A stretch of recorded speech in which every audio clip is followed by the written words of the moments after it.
Let's learn how to use the provider package to manage state in your Flutter application. In the simplest terms, managing state refers to managing the content that appears in different sections of your application.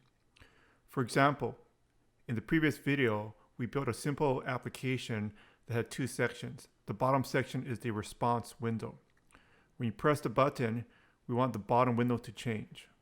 The simplest way to manage state in Flutter is with the set state. If you press the button with the default Flutter app, it changes the state and you can update the contents. As the number of buttons increase and as the number of windows or screens of your application increases, this common use of set state becomes unmanageable. To manage the state, you need a separate package. Provider is the easiest package to use. When we press a button, we're going to use the HTTP package from Dart to send an HTTP request to an HTTP server. In the future, the HTTP server will reside on a camera. For this tutorial, I'm going to use a fake API server, so you do not need the camera for this tutorial. The HTTP server will contact the provider package and update the window. The way this happens is the provider package sends a notification of a change. If a window or a widget is listening for the change, the window will get updated.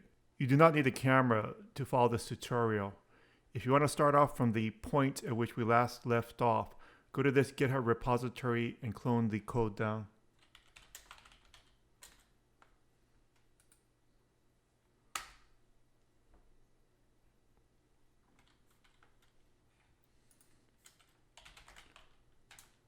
So change directory into the repository just cloned down. And if you do git branch, you're not going to see the other branches. So you have to do git branch -a. And now you can see the different branches. So you want the first one, 01 custom package. So check out the first one. It's that entire string, remote.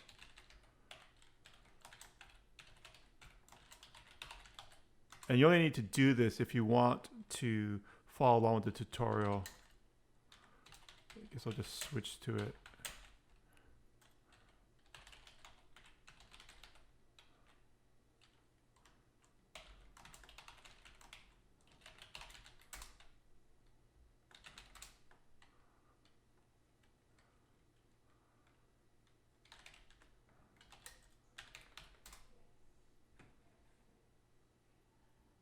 If the build fails, you may need to run flutter pub get. I did not need to run it. So the output is coming down here right now in the debug console. What we want to do is to get it into this section here. And for that, we're going to use provider. In the pubspec.yaml file of the main project folder, make sure that you have provider installed. In the lib folder of the main project directory, create a new subfolder for the notifiers. Provider makes use of a system of notifiers to notify the different widgets of changes. Create a new folder for the response notifier. Create it as response_notifier.dart. Not what I have it here. I'm going to have to change the file name later. So in the new file, create a new class, response notifier, and have it extend ChangeNotifier. ChangeNotifier is from Flutter. It's not from provider. Provider makes the ChangeNotifier easier. So you're going to have to import the material.dart from the general Flutter package so that you can get access to the widgets.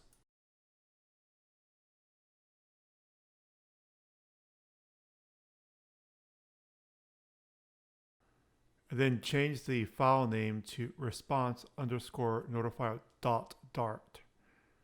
That was an error before. Also, make sure you spell Flutter correctly with 2 T's and double check your work if you're making videos late at night. Once you've eliminated all of my careless errors, then within the class that you just created, the class is response notifier. We're going to create 3 things. The first is a private variable. The second will be a getter, So that is just a way to access the private variable from another class or method. And the third thing will be an update. The update is often also called a setter. So the first thing, when it's a underscore for the variable, that would be a private variable. And it's the text that we're going to put into the response window. The response window is that blue section at the bottom. Right now, that's just a string for testing. We're going to make it into a variable that we can pass around using provider. And that will then signal a notification when the variable has changed. So in this section here for update response window text, that's a new method, and it's going to receive a string, the response window text, from another method. And when it receives it, we're going to assign it to the private variable, the one with the underscore. And then we're going to notify the listeners. So you make the change to the variable, and then you apply notify listeners. Go to the main.dart file and import the provider package. We're going to need the provider package because we're going to wrap the entire, that my app, that main stateless widget, we're going to wrap provider around it. Provider works on the basis of providing notifications of a change to other widgets. So the first thing that we're going to do is when you run your main mobile app or your desktop app, you're going to provide that notification to everything else. So use the ChangeNotifier provider, which is from provider, and attach it to the response notifier that we just created. If you recall the class that we just created, that response notifier, it has the getter and the setter in there. This simplified example just has one notifier. If you have more than one notifier, you can easily create a list and pass it over.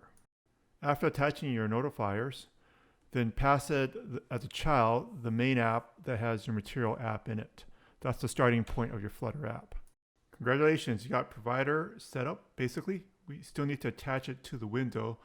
To make it a bit easier to see, I'm going to start off with the private variable response text, say API response, just to start with.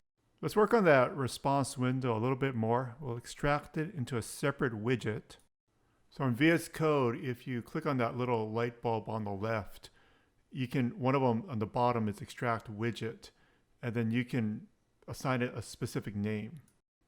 In the GUI sections folder, create a new file, response_window.dart, and then we're going to cut and paste the new widget that we just extracted into that new file to make it a little bit more organized, a little easier to work with.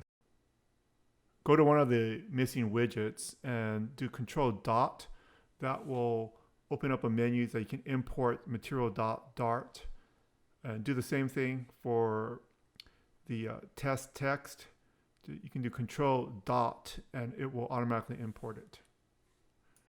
Since we deleted the widget, the code portion from the home screen, you now need to import it again. So use the same technique, Control Dot, it opens up a menu, and then select the library to import it. Let's break out that top button portion, which right now is a row. It's within an expanded widget. So extract the widget, and we're going to create another widget for that called button window. So we've got button window and we've got response window. Create a new file.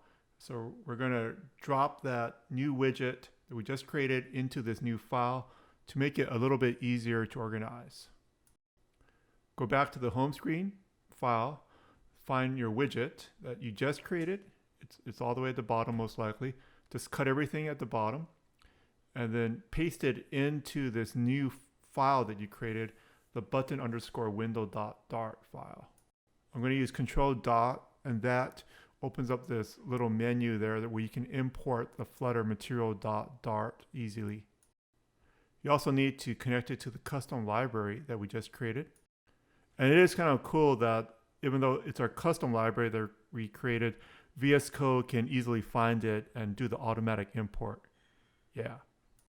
Back in our new Svelte home screen, you also have to make sure that it can find the button window. So do the same thing, and control dot will import the library.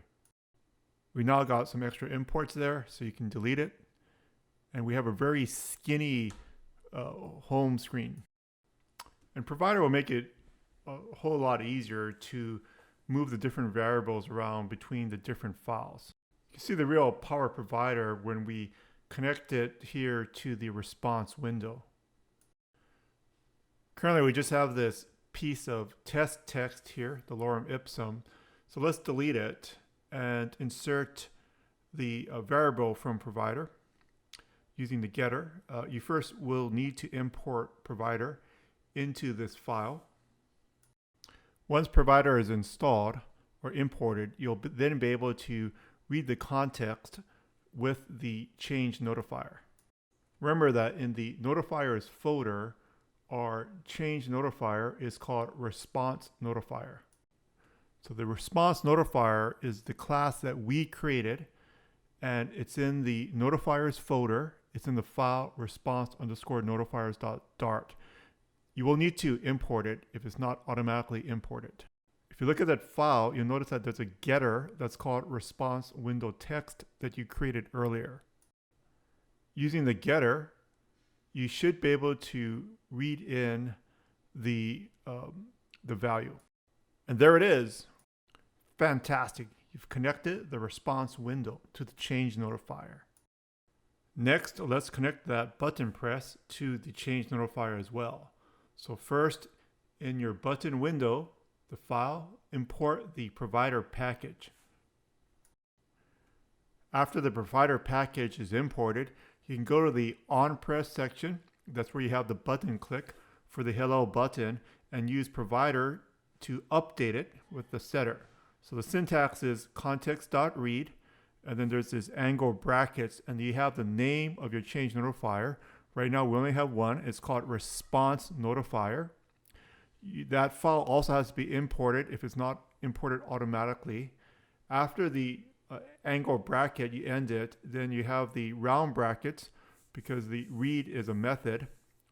And after that, you can have dot, and it's the name of the method that you created earlier, that you created it. It's update response window.text.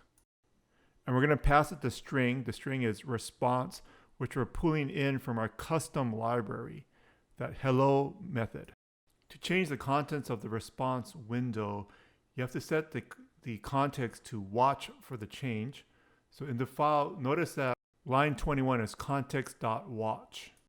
Fantastic, I love this. Our buttons are working. We can now connect it to the internet. So let's go back into the custom library that we created. We have another method to test the network, which is using the HTTP package.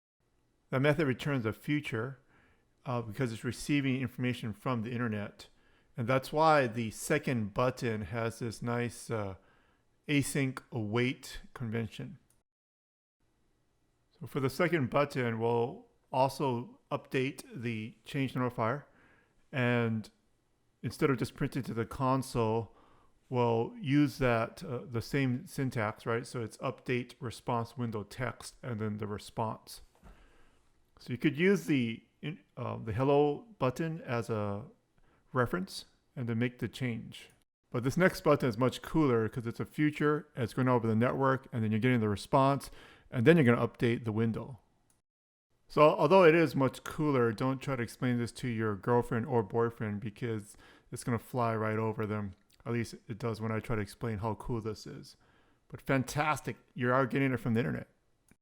Let's keep chipping away at our app architecture and extract the one of the buttons over into a separate class. Call that request button. We're going to make it reusable across both buttons. In order to make the button reusable across all the API requests that we're going to make in the future, we're going to have to pass it an individual function. So right now in our custom library, there's only these two functions. One's that kind of hello world, the other is to test the network. We're going to have probably dozens in the future. So the button template, the request button, will need to receive the specific function. Let's call it API request for now. So in the class constructor, make it a required parameter. Once we build out the reusable button, I'm actually not going to use it for the hello because hello is not a feature. But let's get it working first. And once we have the reusable button, we can then, we'll probably just delete the hello button and just use it for the futures. Since we're passing a specific function, we can now access the response based on the name API request, which is the parameter that we're receiving within the constructor. Before you can actually use the API request in your code, you'll need to set up right below the constructor a final variable. Use the same name, so final function API request. Once you set it up, you can use it throughout your code. It's never going to be null because you're requiring it at the time of the class instantiation. So when you create the button, there's a template for the button, you're passing it the function. Let's test to see whether it works. It works. Since we're using this as a template for all buttons, we're also going to have to pass it a custom label. The label will be, for example, hello in this case, or test network, or it will be info. Set up the required parameter in the constructor and set up the final variable below the constructor. Now within the text portion of it, you can just pass it label, which will be a string. So back up in the section when you're using the widget, that request button, you now need to pass it a label. Since the hello test button is actually returning a string and the test network is returning a future string, we actually can't use the same template. So because we're only going to be using the buttons for HTTP requests, let's just cut it down to one button, and that will be the test network. After that, we can add additional HTTP requests buttons onto it. So that first button will be the test network, and we're passing it a function, test network, that we specified in our custom library, and then we'll get rid of that, the second button for now. The only reason we're getting rid of the info button is because we want to practice using this button template, this request button widget. And because of that, because we want to create all the buttons off of this one widget, when you press it, it's going to have to be asynchronous because it's going to await for the response. The reason you have to use await is because it's coming from the network, you don't know whether you received the response yet. So you have to tell it to wait for the response. Fantastic. So now we're getting it from the internet. We are updating it with provider. We're notifying the listeners. We can now get rid of this test_hello.dart file within our custom library. It served us well. Thank you. We also need to delete it from theta_connection.dart because it's no longer there. Remember, this is the main connector for all the parts of our custom library. Going forward, we're going to test the response window with network calls. So we also don't need that test text that we set up for lorem ipsum. Let's get rid of it. Let's continue to organize our app. We're going to take the custom stateless widget that we just created for the request button and put it into a separate file. Under the project lib folder, there's a GUI components folder, and I'm going to drop the button, that button template in there. So the organization is that under the GUI sections, that's where you have these pieces of the screen, like a more major piece, like the actual entire screen, which is the full thing on your mobile app, or a window. And then under GUI components, these are smaller things like a button. Right now we just have this button, right? So request_button.dart. Cut it out from where you extracted the widget and then put it into this new file, and you have to import the package flutter-/material.dart. You'll also need the file that has your ChangeNotifier. So the ChangeNotifier again is response notifier, and you'll need provider. So although the code for the button is fairly short, it is using these three other files that you do have to import. Because you just deleted the widget from the file, which was the button window, you do need to import it now. So import the file that has the request button class, and then delete the unused imports that we have now, just to make the file a little shorter, a little cleaner. So I'm just going to delete the lorem ipsum text that's under test_text.dart. We're not going to use it anymore. Congratulations, you just set up Provider for your HTTP application with a custom library. We're next going to improve the user interface a bit and then eventually connect it to the camera. Subscribe to the channel for more updates. Have a great day. Congratulations on coming this far.